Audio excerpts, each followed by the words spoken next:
Aw, they're finally together. Professor Burnet just became Kukui's bride. What's a bride? A bride? Roughly translated, it means your life is over! You heard it, Kukui. Your life is officially over. Pokemon Ranger, I choose you! What's up, my dear boys and girls, it's your Ranger Boy here, and welcome to another review of the Pokemon Sun and Moon anime. In today's late review, we are going to celebrate the marriage of Kukui and Burnet with episode 55, Kukui's happiest day of his life. Wait. That's not the title? What's the title then? Solgaleo? You sure? Okay, I guess. Then, grab some popcorn, grab some cookies, and let's do this. Even though the 8-hour arc is over, we start the episode with something we have seen numerous times before. Lily recapping last week's episode. Again? Come on, guys. After that familiar animation, we now see Ash thinking back about Solgaleo disappearing without saying goodbye, which leads to Ash being worried about his Nebby. Wait, that's too sad and not very Sun and Moon-like, so let's switch to Lily showing her gratitude to her friends, who all contributed something important to save her mom. Witnessing this display of friendship, our relaxed professor then tells his future soulmate Burnet all about Ash and the others supporting each other. And soon after a playful back and forth between the two of them, we witness another censored kiss. Oh, come on, Pokemon! Before Kukui hits the jackpot by proposing to Burnet with stereotypical wedding music playing in the background. Of course, the first thing they do is to tell Ash about the fantastic news, and our forever 10-year-old boy is all excited and happy for them. At least he's not Goku. The next day has arrived, and surely Ash told his friends all about the proposal, and as a result of that, the boys react in a half dense and half panic kind of way, while the girls are overly excited and wet for the wedding ceremony. Until Ash tells them that there will be no wedding ceremony because Kukui and Burnet didn't plan one. Although the girls' dream of a happy wedding got crushed harder than my hopes of the Sun and Moon gang being well-developed characters, they decide that if they don't plan a wedding party, then we will just organize a wedding for them, no matter if they like it or not. I mean, guys, it's really sweet that you want to organize something for Kukui and Burnet, but at least try not to act too obvious. The Sun and Moon group doesn't waste any more time after school is over, and they quickly are working on the wedding preparations. During their absence, Ash and Sophocles were able to convince Samson Oak of being the witness. And since we're talking about Samson Oak, that means cringe overload! Also, Lily and the others were able to talk to Olivia, while Marlo obviously was preparing the food for the wedding. But before we enter the festivities, we're switching the mood from happy to edgy. Yes, it's time for Gladion to enter the episode, and he basically just declares to Ash that he's his rival now, and that he will also do the island trials. Captain Obvious!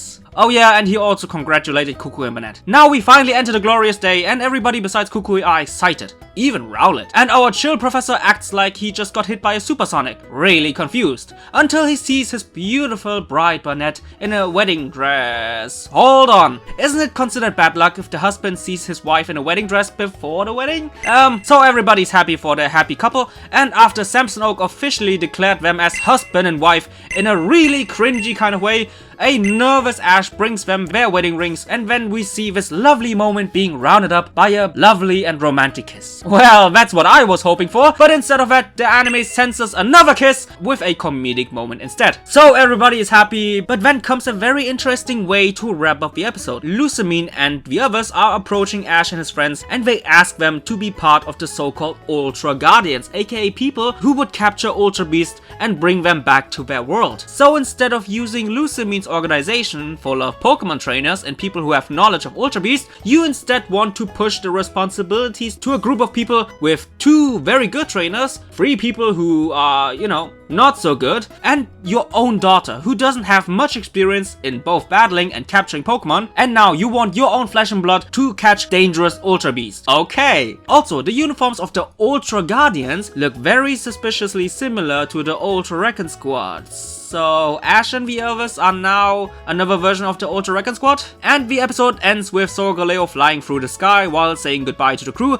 and with Poipole flying through the Ultra Wormhole, which indicates that the next arc will be about more Ultra Beasts and maybe even about the Crossma. So that's the end of the episode, and with that being said, let's dive right into the ratings. What can I say about the story? You know that I complain a lot when it comes to most of Sun and Moon slice of life moments, because for the majority of the time, they lack any emotional impact or plot relevancy and are only there to extend the runtime of the episode. But this episode was really decent slice of life. I liked how they built up Kukui's and Burnet's wedding, from the proposal until the wedding itself. Also, I liked how the crew itself was was involved in the episode by organizing everything. It felt very genuine. Sadly, there were some problems in the episode as well. The plot progression in regards of the wedding was really good, but they also tried to add numerous other things in one episode at the same time, which in the end led to certain parts of the episode feeling less important. For example, Gladion's rival declaration towards Ash. Furthermore, at the beginning they tried to build up some emotional impact with Ash being worried about Nebby, but when we switched to other things like Kukui's wedding, Gladion and Lucimine's Ultra Guardians, that we totally forgot about Nebby, and as a result of that, Nebby's goodbye scene with Ash and the others felt not important at all. I also have an issue with the whole Ash and friends being the Ultra Guardians. I don't really like that idea, because the whole Ultra Guardians theme and Poipole at the end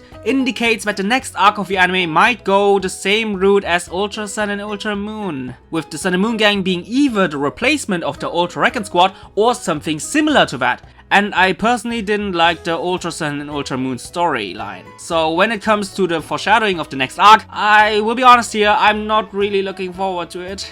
And last but not least, the anime censoring the kiss scene of Kukui and Burnet not once, but twice. Like, come on Pokemon, we live in the year of 2017 and I know you're a kid show, but can't you at least show a kiss between two adults as a result of their marriage? Just like back then between Ash and Serena, so petty and unnecessary censoring. But overall, an okay story, 8 out of 10. What can I say about the focus? The focus was a mess. The obvious focus of the episode was all about Kukui and Burnet's marriage, but the title called "Thank You Solgaleo, Our Nebby" indicates that the most important part of the episode was all about Nebby, which is a straight up blatant lie, because Nebby, aka Solgaleo, was the least important part of the story. Sorry if I might sound really harsh, but 3 out of 10. Last but not least, animation. There wasn't really anything blowing my mind. The animation highlights were everything revolving Kukui's and Burnet's interactions, with the playful back and forth during the proposal, and with the sunset creating an even more romantic vibe. And of course, Professor Burnet being in her wedding dress and how they further underlined her eyes and her makeup